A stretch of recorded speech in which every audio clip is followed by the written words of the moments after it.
it's making contact in between this brass plate and this brass fastener.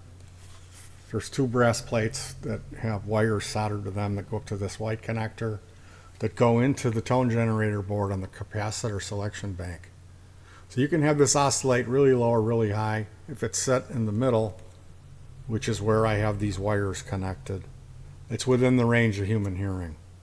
So typically you would have a jumper connecting those. In this case, it's this homemade toggle switch or the straight key that makes that connection.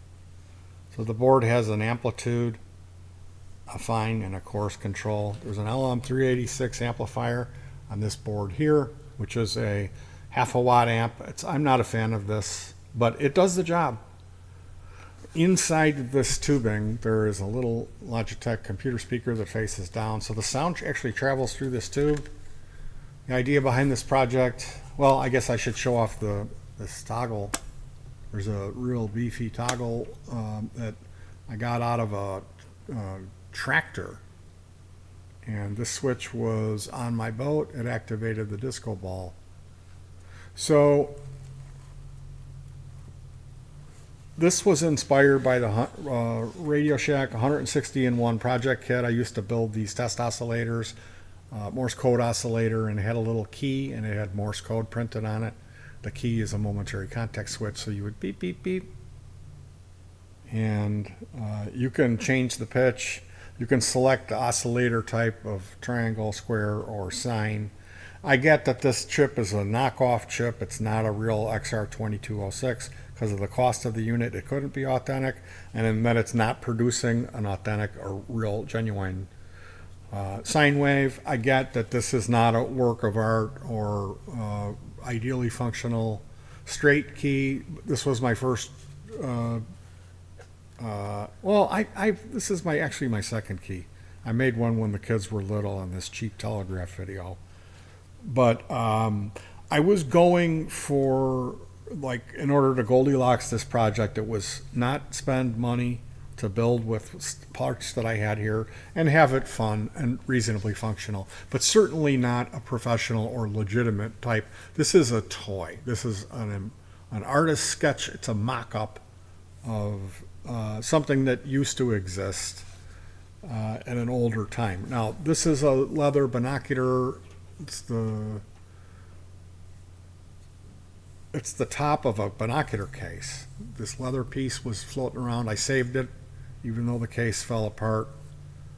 And that's elevated by a 2x2. So your hand my hand, if I rest my fingers on the board here, my finger will fall right on top of this knob. I had this knob floating around since I was a kid. It was in my junk drawer.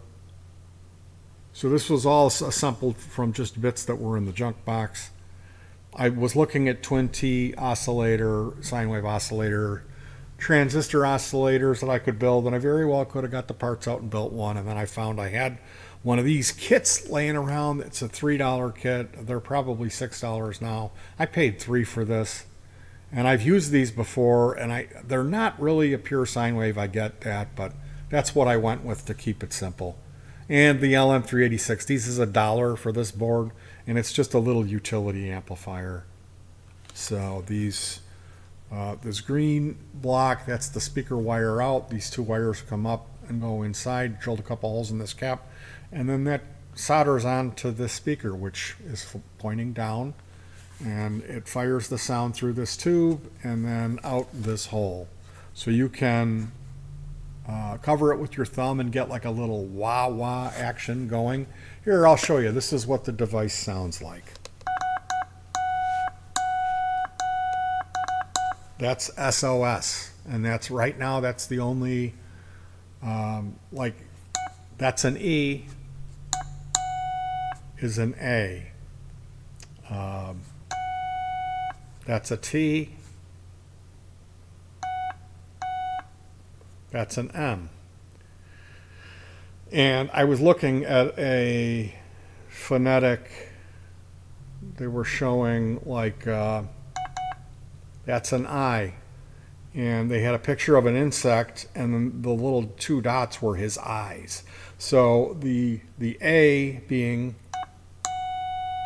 they had an archer, they had a bow, and they showed the dot would be where your hand held, and then the long dash was the arrow.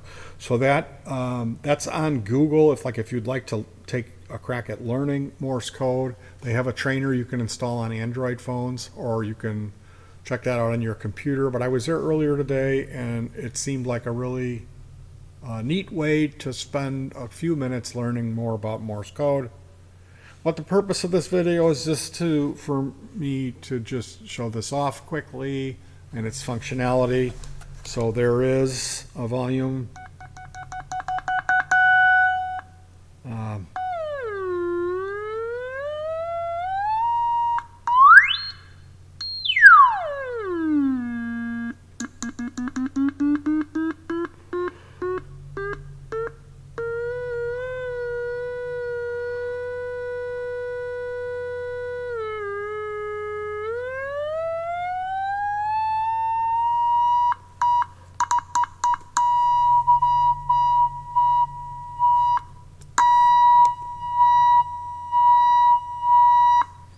That's in the triangle mode. And the triangle oscillator is when the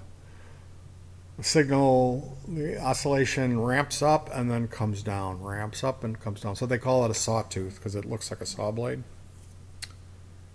And you can get square wave out of this, but it's a different pad on the board. And I have right now I have it soldered onto the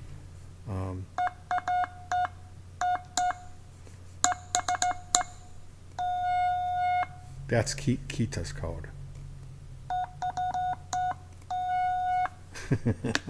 So that's the Morse code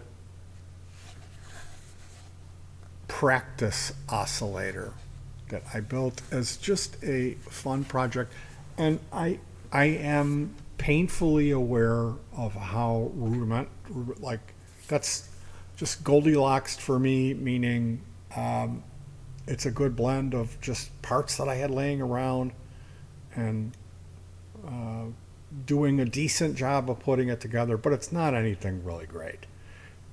The guys that maybe they're military guys, I'm not sure, but there's ham radio guys that do this sort of thing for real using iambic paddles. That's the type where they're bidirectional. It's not making contact from an axis of up and down, it's right and left. So when you move the paddle to your left, it sends a dit. When you move it to the right, it's a da.